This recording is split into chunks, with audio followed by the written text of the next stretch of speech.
जमानत क्यों नहीं मिल रही है, जमानत क्यों नहीं मिल रही है, जमानत क्यों नहीं मिल रही है, जमानत नहीं मिल रही है इसलिए तुम बेईमान हो। और अब जमानत मिल गई तो कह रहे हो ईडी निष्पक्ष है, तुम तो बेईमानी हो। रावण को भी वरदान मिला था लेकिन सत्ता का अहंकार हो गया।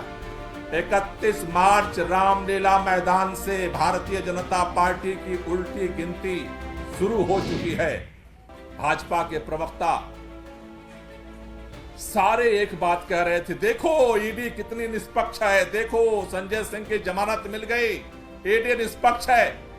शर्म नहीं आती है?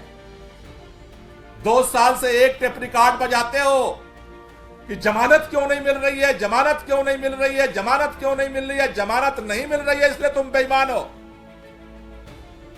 और अब जमानत मिल गई तो कह रहे हो ईडी निष्पक्ष है, तुम तो बेईमानी हो। अब जमानत, संजय सिंह की जमानत उनकी ईमानदारी का पैमाना नहीं है, ईडी की निष्पक्षता का पैमाना है। थोड़ा तो शर्म करो। पाप का घड़ा भर रहा है। हम बचपन से ये कहानियां सुनते हैं कि जब आशीर्वाद लेकर के, वरदान लेकर के किसी को ताकत मिल जाती तो सत्ता के अहंकार में चूर हो जाता, फिर वरदान देने वाले को ही उसके समाधान का रास्ता निकालना पड़ता है। रावण को भी वरदान मिला था लेकिन सत्ता का अहंकार हो गया। तो राम रावण की कहानियां भी हमने सुनी है कि कैसे उसका अंत हुआ। हिरण्यकश्यप को भी अहंकार हो गया था। हमने हिरण्यकश्यप और प्रहलाद की भी कहानियां सुनी है। कंस को भी अहंकार हो गया था। इस देश के अंदर जब जब सत्ता जिसको मिली है और सत्ता के अहंकार में चूर हुआ है, उसने सबको खत्म करने का अभियान चलाया। इतिहास लेकिन गवाह है कि खत्म वही हुआ है। 31 मार्च रामलीला मैदान से भारतीय जनता पार्टी की उल्टी गिनती शुरू हो चुकी है और पूरी भारतीय जनता पार्टी आज इस दबाव में है क्योंकि अब जनता के दिलों में एक ही आवाज उठ रही है कि ये अब हदें पार हो रही हैं, ये तानाशाही का इंतहा हो रहा है और इसके खिलाफ ये जो लड़ाई शुरू हुई है, ये लड़ाई जारी रहेगी। इस लड़ाई को लेकर के हम लोग और पूरे देश भर में जाएंगे।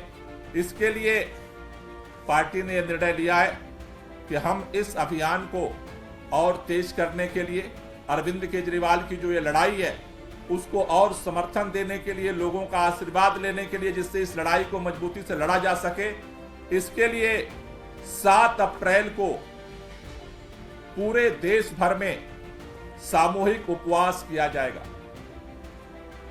7 अप्रैल को जो लोग भी अरविंद केजरीवाल जी की गिरफ्तारी के खिलाफ हैं, जो लोग भी इस देश के संविधान को बचाना चाहते हैं, जो लोग भी इस देश में लोकतंत्र को बचाना चाहते हैं, जो लोग इस देश के अंदर जो ये अत्याचार और अन्याय हो रहा है उसको रोकना चाहते हैं, जो लोग इस देश से मोहब्बत करते हैं, उन सभी लोगों से ओपन कॉल है कि आप अगर अपने घर पे चाहें, आप अपने घर पे सामूहिक उपवास कर सकते हैं।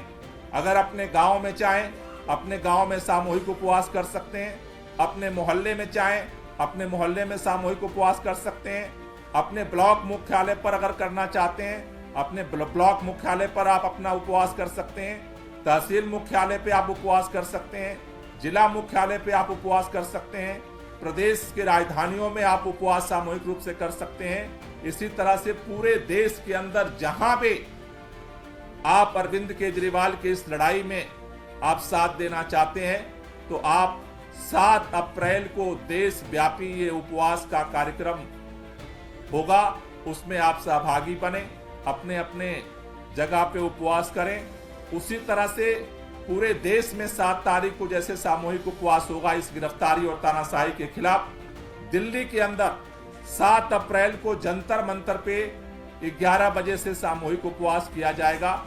दिल्ली में जो जंतर मंतर पे सामूहिक उपवास होगा, जिस सामूहिक उपवास में हमारे दिल्ली सरकार के सभी मंत्री, सभी विधायक, सांसद, हमारे सभी पार्षद, जो पदाधिकारी हैं वो सभी लोग शामिल होंगे।